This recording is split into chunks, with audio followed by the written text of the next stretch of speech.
Welcome back to Marketing Connected. I'm your host, Rizwana Manjur, and you're tuned in to In Conversation, a series where we, as the title suggests, are in conversation with the industry's brilliant minds and experts. We have in the studio with us today Eugene Lee, VP and Chief Marketing Officer APAC at Chagee, a hot and trending tea beverage chain that made its way over to this region from China. He's nearly half a year into the role now, but prior to this, Eugene was with McDonald's for more than 15 years.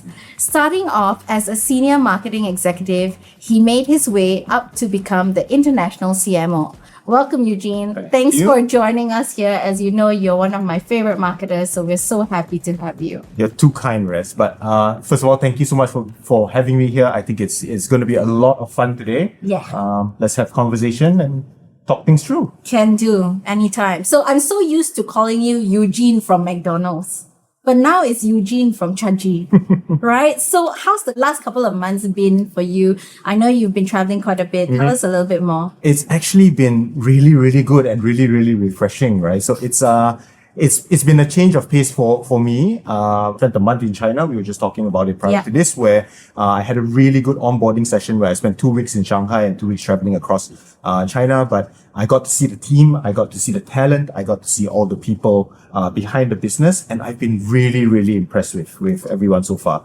From the ambition that they have, from the people that are working. I've been with a world-class company before, and the people in Chagee, I can honestly say, are world-class talent as well. Yeah. So it's been really exciting for me.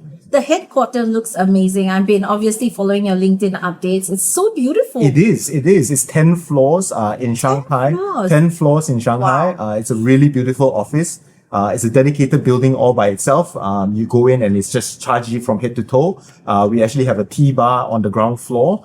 And when I first got there, I asked them, so do you open this to the public? Can public come in and sort of place their orders? Yeah. And they're like, no, we can't open it to public. I'm like, why? Yeah. Oh, because we have 2,000 people in this office. So there's 2,000 people sitting in that one building. And that tea bar downstairs, that Chagee tea bar downstairs, they only cater to people in the office. And so I asked him, so can I place an order? And this was 8 o'clock in the morning that I asked him. But yes, you can place an order now. You probably get your drink by 3 p.m. in the afternoon. That's how many drinks that they were serving. So it's a beautiful office and it's a beautiful space that they have. And I saw that you tried your hand at being a tea barista. Is that what you call them? Tea barista? We call them charistas. Charista. Oh, I like that. It's a clever name, right? It's a clever name. So instead of coffee baristas, we have cha as tea. Yeah. So charistas, that's what we call it. How was your day as a charista? Oh, it was a week. It wasn't a day. It was a week. So I did a proper, full week of shifts at the store. Yeah. I did it at Orchard Gateway, the flagship store that we have here in Singapore. Okay, that was in Singapore. That was in Singapore. That was in Singapore, which was very fun. That outlet does 4,000 cups a day. They serve 4,000 cups a day. Yeah. Right. And so if you divide that over probably 10 hours of real operational, because you have your off peaks and things like that, that's 400 cups an hour. Amazing. Wow. I was slowing the team down, so I volunteered myself to be at the back to do stickering on the cups. So we have actually an automated system. So a sticker prints out and you stick it onto the cup so that the machine knows with a QR code what the drink is and dispenses the right amount of quantity. And even doing that, I was overwhelmed, right? And so my hats off to all the people at the stores, all our partners that are working at the store level. Serving tea to our customers every single day. Yeah. Such a tremendous amount of effort. Yeah, I can imagine. It was fun. And also the brand has just grown immensely. I want to thank your team on behalf of my team for sending the plushies. Yes. I don't know if you saw the unboxing videos. I did actually. Oh my God, it's exploded. Everyone is like, oh my God, so cute, so cute. So yeah. So I really think it was such an interesting move for you from McDonald's to Chagee, right? What do you think, or can you share with us a little bit on what was their main mission getting you on board?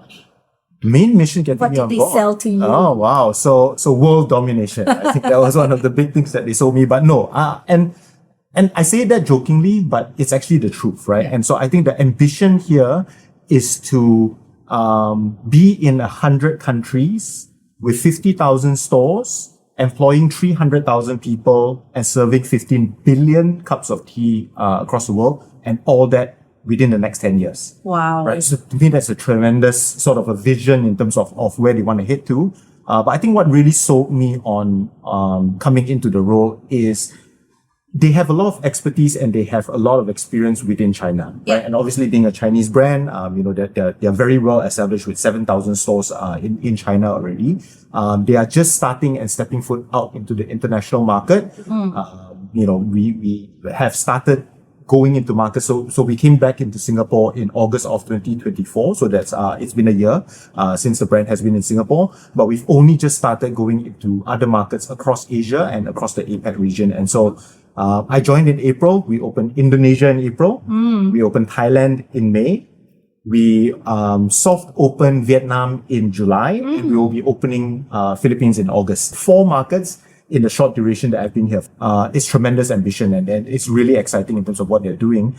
And what really got me sold coming on board is the fact that they gave me free hand to do with the brand what I see fit. Okay. And to translate the brand from China to all the markets internationally, right? And I think that was what they really needed and what they wanted me to come on board for. Yeah. Is that international experience and understanding the markets outside of China, and how can we translate what we've already been successful with in China to other markets overseas, right? Yeah. And that's what I brought to this. I mean, it was such a exciting piece of news for us in the marketing industry when you joined Chagee. Obviously, we were also excited. I was hounding you with questions nonstop.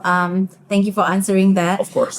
But also, even prior to you joining, there was a buzz around the brand. What do you think that is? Like, why do some brands have this buzz just around them? I think it's the positioning of the brand, right? And so, what they've done really, really well, and we rewind back to coffee 20, 30 years ago. Yeah. Right? And the time when we grew up and coffee was just starting to come about. Yeah. If you asked me 20 years ago or 25 years ago, hey, let's go grab a cup of coffee. Yeah. Like, what are you talking about? Right? Coffee is something that people drank at home. Yeah.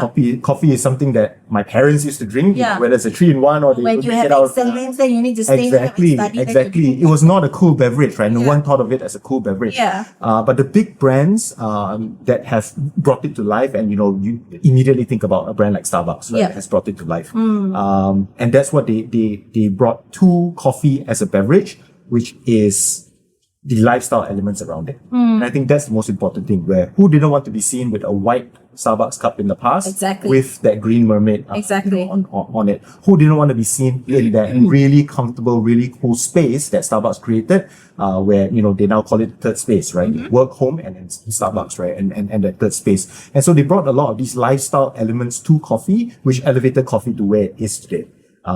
It's the same thing with tea, right? And so with tea is the second most consumed beverage in the world after water, right? So in terms of it having a huge audience, it does have a huge market. I didn't know already. that. Exactly. But tea today, I think, is the same as coffee 25 years ago, where people see it as, I drink it at home. I drink it at home. It's kind of boring. It's something my parents would Yeah. have. And so what Chagee is doing is bringing those lifestyle elements around it. Yeah. Again, you look at the packaging that we have. It's beautiful, Exactly. it's gorgeous. People want to walk around with it. You look at our stores. People want to be there and to sit in those stores and to Yeah. enjoy it.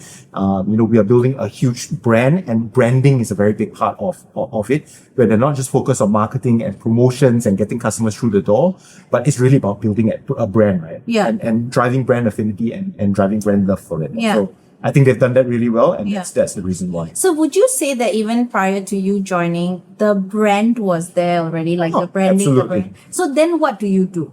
So I translate that in terms of how we can go further with it. Okay. Right. And so I think the core base of the brand is already there Okay. in terms of what they stand for, what they believe in.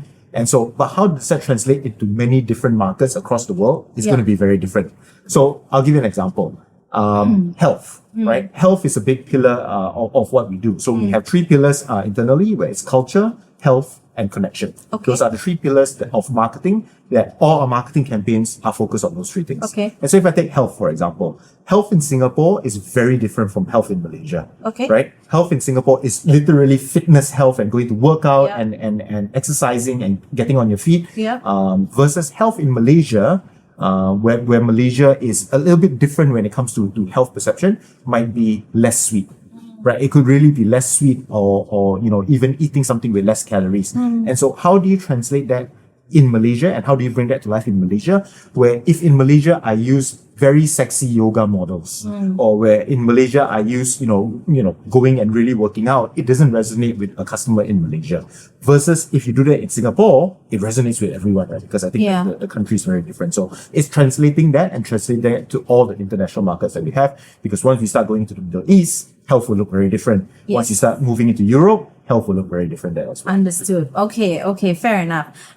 So going from a very US centric brand to now a Chinese brand, and I mean, all of us know all the things that we read about, Chinese companies, the work hours, and of course the world powers right now, the China, US, all this conversation. How's that been for you work-wise? Were there any stark differences in work culture? Because you talk about it quite fondly. Like your experience when you share with me at the headquarters was very nice and very unlike what we kind of perceive Chinese companies to be in a way because of the news.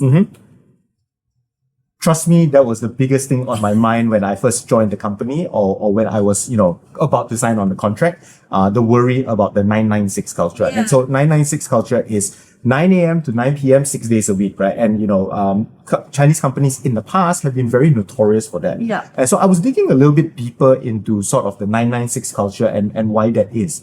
And it actually came about because China's true modernization came from the Industrial Revolution, or their Industrial Revolution, where they became a production powerhouse, where everything started to be produced in China. Factories were starting to pop up. So if you think about 30 years ago, 20 years ago, China, that's where China really started to modernize, where factories started to pop up and they were producing everything. And so in factories, everything is hierarchy based, right? You would have someone sitting on the line, you would have someone coming into work, you would have a supervisor that manages this line, and then you have a manager that manages an entire section. And that's sort of the way that things were in China, where everything was about efficiency, about production, about output. And so they had this kind of control sort of environment where the more efficient you are and the more you can produce, that's what your worth is based out on. And so that is sort of the old China in terms of the mindset, and that has carried into the companies as they became a little bit more technological advanced, where they became a bit more modern and thinking about different, so that culture has sort of carried over. Yeah. But the good news is that in Chagee, because our founder is very young, so our founder is 32 years old. Okay. Right? So Jay is 32 years old. And so he's coming from a very different mindset where he wants to change how Chinese companies actually see humans as. So instead of seeing humans as just tools, where you're there on an assembly line, of producing and in a factory, to becoming real humans and producing using your brains. Yeah. Right. So it's a different management style where the old China might have been very hands and feet. Yeah. The new China is a lot more brain power, right? Okay. And so that's the biggest difference that I see today.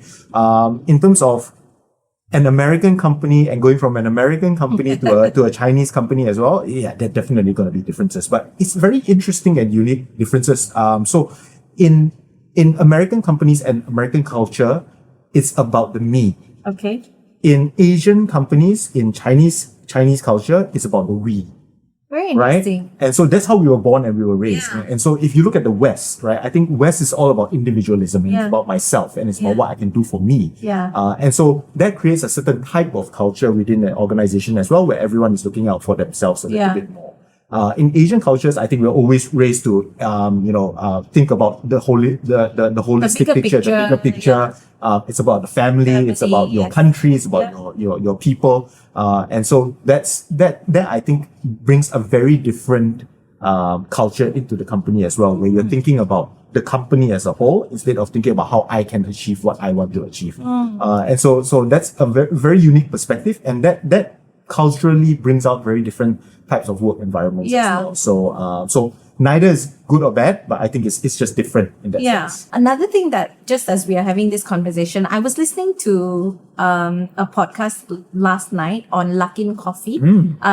It was by WSJ's The Journal podcast, right? And it kind of struck me while I was listening to it that a lot of Chinese companies are essentially tech companies, right? Like, You've got Luckin with coffee and the vouchers that they give out, the efficiency that in serving. You've got the likes of Shein, which is also very voucher driven, about logistics, delivery, all of that. What's Chagee like? Is tech a big part of what you guys do, or how would you kind of break this down for me? Tech is a huge part of what we do. And so I was looking into this as well. I was doing my own research. Yeah. And China skipped the whole generation. So China went from cash. They skipped banks, they skipped credit cards, they skipped a whole generation of banking, and they jumped straight into e-wallets. Yeah. Right? And so the country as a whole, the way that they think about things is the way to get ahead is through innovation. And it's by teching up. And it's really through innovation. And that's really ingrained into everyone and the culture in China. This is something that has really impressed me. So a very different thinking where they think about teching up. And at Chagee, we use tech tremendously. And I'll give you the easiest example. If you go to bubble tea places, or you go to other tea shops, or even if you go to coffee places, everything is made by hand. A regular coffee shop or a tea house that is done by hand would serve about 400 cups a day. Okay. 400 to 500 cups a day. And the reason behind that is because there's a limit to humans and what human can actually do, right? In terms of the duration that you need to make a good cup. Yeah. At Chagee, everything is automated. Yeah. So we actually have machines in the store. We brew the tea fresh in the kitchen. We hook them up to our tea machine, our tea bar machine, which is a very fancy piece of innovative piece of work. And like I was mentioning earlier, you would scan a QR code on the cup. Yeah. It would have all the details of Reswana's order. What tea you chose, how much milk you want, your sugar level, and the amount of ice that you want. And it would dispense all that accurately, 100% every single time in 8 seconds. In 8 seconds. So it takes 8 seconds to make a cup. And so at Chagee, we can easily serve 2,000 to 2,500 cups. So 5x a normal place. And that's the innovation and the technology that goes into it, right? So everything lives on that QR code. Your order and all your information is in there. After it's done, after the 8 seconds goes through, we seal it up. You scan it towards the end as well. It pings to your phone, right? So if you order via the app, immediately it pings onto your phone. And so everything is closed loop. And so the technology behind it is amazing, right? Yeah. It's still serving a cup of tea, but it's such a modern way of serving a cup of tea. Where with this technology now, I can scale a lot quicker. I can open much faster because training is not as vigorous as you would need it to be. And I can take it to many different markets. Right? So to scale it to 100 countries across the world, if it required training by hand, it's going to take us a while. Right? But if you can, everything is automated through the machine, it's so much easier. And the best part is, and this is something that I found out as well after joining, that machine is connected to the cloud. And so Eugene, sitting in the APAC office, I work with my R&D team to create a new drink, and the new drink and the new formulation is out. All you need to do is upload it onto our cloud system, and it pushes out into all the stores across Asia.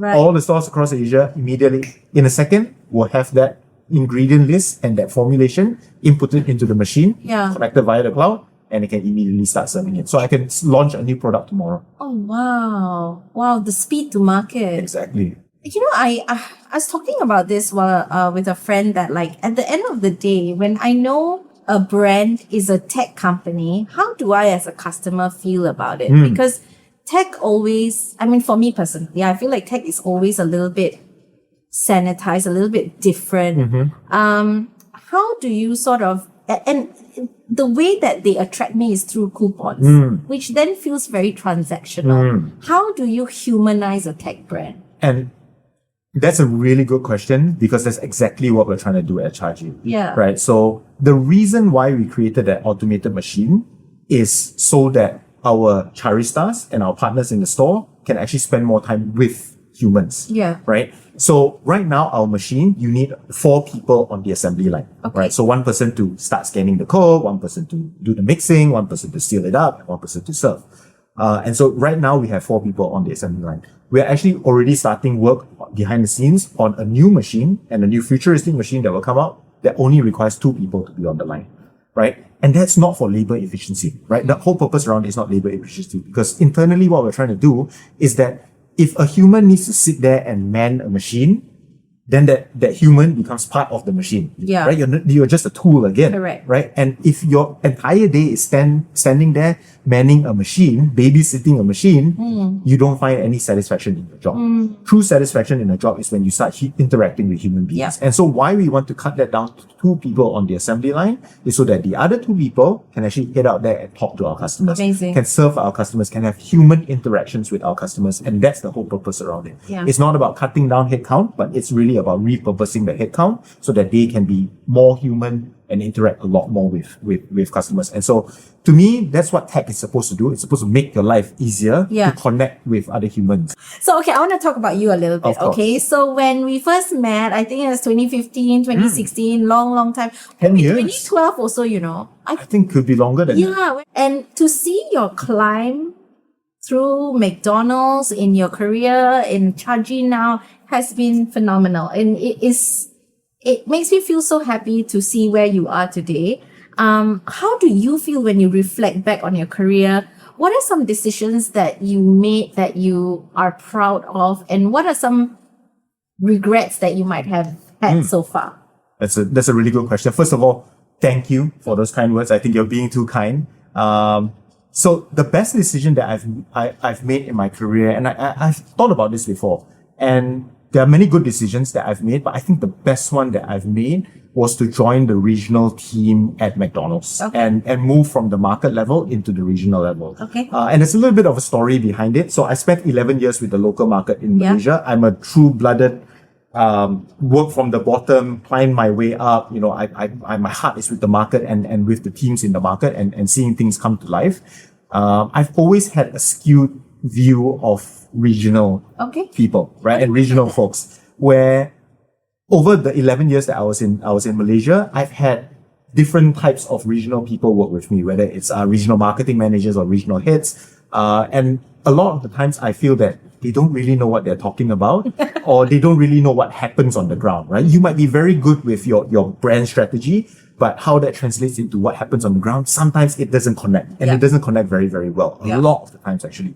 And so whenever a regional person will visit the market, you hear them talk about their fluffy strategy and all the things that we could be doing, and they would come in and sort of criticize what you are doing in the market without fully understanding the market. And so I've never had a very strong opinion. I'm being very candid here with a strong opinion of a regional person. Yeah. And so when the job opportunity actually came up, my managing director, MD in Malaysia, was actually the one that got the email from the team. And he forwarded it to me. And he said that, Eugene, I think you should apply for this role. When I saw it, regional is a regional position, I said, oh no, right? I really don't want to apply for this job. It's not something that I want to do. My heart is with the market. I genuinely enjoy what I'm doing now. Yeah. Do I really need to apply for this? But at the same time, I think it would have been career suicide to tell my managing director, sorry, I'm not applying for it. No, thank you. So I thought to myself, look, there are going to be tens, hundreds of other people applying for this role. I'm just going to be one of the CVs that go in. I'll just have a conversation with them. And so I sent my CV in, I applied for the role. Okay. Spoke to the people that I needed to talk to. Things went quiet for about 2 months, I think, because they were going through the process, interviewing a lot of people. And at the end of 2 months, I actually got a call from the regional CMO at the time, right? And he gave me a call and he said that, Eugene, we've chosen you as the person for this role. Immediately in my mind, I went, shit, like, what do I do? I didn't think that I would get it. I honestly didn't think that I would get it. But here I am, right, with this decision right now. And so I was speaking with my wife, my girlfriend back then, and like, what do I do, right? I don't really want to take this role. And she was actually the one that encouraged me to take it and said that, look, take a chance on it, leap of faith. This will help you see a lot more of the world, right? You are an expert in Malaysia. You're an expert in the market already. This will open your eyes to a lot more things. Mm-hmm. And she was right. She was absolutely right. We're moving up to the regional level. I think that the exposure, seeing markets across Asia, and then eventually which led to me moving into the international role, led to me seeing markets across the world, right? Yeah. And understanding things on a global scale. So I would say that would probably have been the best decision. So do you think that, like, when you took on that regional role, did you learn from your predecessors and not start with criticizing or trying to implement your own strategy? I did. What's your method then to that's that gap? that's a really good question, because I knew exactly what I didn't want to be. Okay. And I think that was a big help to me, right? Because I came from the markets, I knew exactly what type of regional person I didn't want to be. Okay. And I thought to myself, what kind of regional person would I have wanted when I was in the market? Yeah. Right? When I was in the market, I would have wanted a regional person that was super supportive, that had my back no matter what, that would be able to enable me to do all the crazy ideas and the crazy things that I wanted to do, versus being the police and coming in and slapping you on the wrist and telling you no to everything. Yeah. So that's the kind of regional person that I told myself I was going to be. Do you think that happens because of the strict nature around what the brand should be? And so you don't want the markets to deviate too much from what the brand is supposed to be? Yeah. So I think a large part of regional and global roles is brand protection. Yeah, exactly. So it really is about brand protection, but sometimes they can take it to the extreme where it is the letter of the law instead of the spirit of the law. Okay. Right? And so if it's down to the letter of the law, Yeah. you really go into the nitty-gritty and you say no to a lot of things.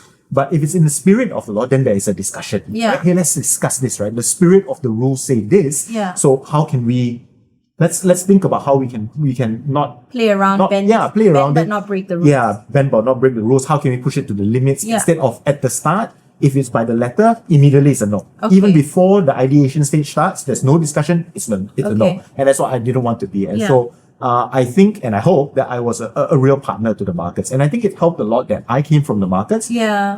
And I had success in the market as well. Yeah. That when I moved up to the regional level, I was working a lot with my peers. Right. These are CMOs in other markets that Yeah. used to be my peers, where I had a little bit of credibility with them already, where they've seen my success in Malaysia. That Yeah. Eugene knows what he's talking about, right? Okay. Eugene's not coming in here with hot air, Yeah. and coming in with his big fluffy talk. Yeah. He actually Has done the work. Yeah. He's put in the hours. He knows what he's talking about. And so the respect was there. So it helped. Do you think it's easier to play around with a brand which is as established as what McDonald's was, or someone a little bit new like Chagee, which is still kind of forming its impression in markets? What's easier to kind of bend the rules? That's really interesting because at McDonald's, to bend the rules, it was a little bit tougher, right? Okay. Because everything is it's established already, Okay. and there's a lot of precedents that's happened Yeah. before. You still have freedom within the framework, Yeah. and the framework is actually quite big because they've Okay. seen a lot already, right? And so your Yeah. box is a lot bigger. Okay. With Chagee right now, I think that we have to be a little bit stricter because Yeah. you're new, Okay. right? And when you're new, you want to be consistent. Correct. Because you want the brand to show up similarly across the different markets, localized but show up in a very similar way. So, for example, Chagee is a premium brand, right? We position ourselves as a premium brand. We will. So the way that we go about that premiumness has to be very consistent across the markets. You wouldn't want to sacrifice that, and so I would have to be a little bit stricter around it. There will still be discussion. I will still want to partner with the markets, but I have to be a little bit stricter, Got right? it. Because we need to establish that premiumness around it. Yeah. Versus at McDonald's, I think you have a little bit more space because people understand the brand. Yeah, that's what I would have thought. Like it might be a bit harder with a newer brand that's trying to establish itself because the consistency builds on it, Yeah. right? So okay. Well, you didn't answer the second part of my question. Any regrets? Any regrets? And so this came about when I actually left McDonald's, right? Okay. And so when I left McDonald's, and I was in my sabbatical phase and going through my sabbatical phase, a lot of headhunters reached out and had conversations with me. And so met up with them, shared my CV with them, and they were looking through it, just having normal conversation. And a lot of them told me that your CV looks amazing, love your climb within McDonald's, but it's very linear. Right? They told me it's very linear, right? You went from being a marketing executive and you climbed your way up, you became regional, you became, global at the international stage, 15 years with the company, but it's very linear, right? I wish it was a little bit more scrappy. I wish, you had taken career risk in between and, you had tried something different and had different types of experiences. And so if you ask me and it's not a regret to be honest, Yeah. but I would have done it a lot earlier, is to maybe have explored and stepped out of McDonald's a little bit earlier, maybe 4 or 5 years earlier, tried my hand at different types of industries or different types of businesses, because a lot of the headhunters, and it was good advice, told me that you don't want to be boxed in as well. Yeah. Right? You don't want to be, like you said at the start, Mr. McDonald's. Yeah. You're sort of boxed into Yeah. a certain type of Yeah. a career path as well. Oh, So, incredible. Okay. No, I see yeah. that. And no, you certainly did step out of the box quite a bit, but also while still being in your comfort zone. Would you say that, Chagee? Because you're still in the F&B space. Well, it's still in the F&B space, but it's very different, right? And so I went from American, very established, very mature, slow and steady growth, very process-driven brand, to Chinese startup, even though I can't say startup now because we've already IPO'd, but startup-ish sort of a brand, very new, very young, but very explosive growth. At McDonald's, you're talking about 5% growth. Here, you're talking about 5,000% growth, right? And so it's a very different place. In terms of F&B, the other side, McDonald's was a lot more F, right? It was a lot more food. Beverage was a by the way. Yeah. Here, it's More, the B, right? And food is by the way. Yeah. So it's the complete opposite. There's a little bit of comfort there in terms of, look, it's still within the food and beverage space, but I think it's two vastly different brands as well. McDonald's is a democratic brand for everyone. Chagee, again, is a premium brand and how they're positioning themselves as well. So, okay, fair enough. So is there anything that you will not compromise on, regardless of the company you join as a marketer? Regardless of the company that I joined, I think the one thing that I won't compromise, and this is something that I've learned over the past 4 to 5 years as well, is that decisions should be made by the people closest to the customer. I think that's very, very important. That's something that I will not compromise. And that's not just a marketing thing, that's just a company thing, right? That business decisions shouldn't be made by someone sitting in an ivory tower, whether at a regional level or at a global level. It should be made by the people closest to the customer, which are the market teams, which are the people actually doing the work in the local market. And that's something that I will not compromise. I have no right commenting on something that is going to happen in the Philippines. I can talk to them about strategy. I can ask them a lot of questions to steer them in the right direction. But the decision ultimately has to be made by the local market in terms of what is best and what works well for their consumers. My job is just to steer them in the right direction and to be able to work with them on brand strategy at the high level. So align on the brand strategy moving forward, tell them the direction in which the company is headed to, and work on brand protection at the bottom, right? So that's my role: brand strategy, brand protection. Execution and how it comes to life, everything in between, that is part of the market's role. It's not my job to go there and say that, hey, look, I think we should choose this talent over this talent. This person looks better versus this person. That should be what a market person is making the decisions on. Anything else you want to leave us on before we wrap up? I don't think there's any life advice that I'll give, but I'll end with my favorite quote, right? Okay. I'll end with my favorite quote, which is, work until your idols become your rivals.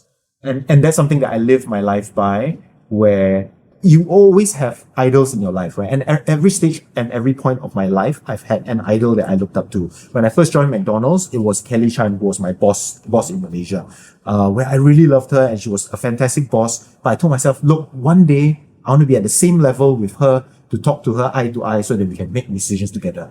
She becomes a rival, right, in that sense. And so I worked my way up, and, finally we became rivals in that sense, where we were peers. And then when I moved up to the regional level, there were other people that I looked up to that I really wanted to become like. And so at every stage of my career, I've looked for a idol that I would eventually work myself towards to become a rival. And that's a long way of saying everything is possible. Yeah. Right. And if you aim high and you think about things a little bit differently, that's how you can achieve things in life. So I'll leave everyone with that. Amazing. Wow. Okay. And on that note, we've come to the end of this conversation with Eugene. Thank you so much, Eugene. That was fascinating. It was fun. That's the most important part. It was really fun. No, thank you so much. And to our listeners out there, don't worry. Although this conversation with Eugene of Chagee is over, you can check out more In Conversation episodes and other marketing connected interviews on your favorite podcast platforms. Once again, thank you for tuning in to Marketing Connected, brought to you by Marketing Interactive. Thanks, everyone. Bye. Bye.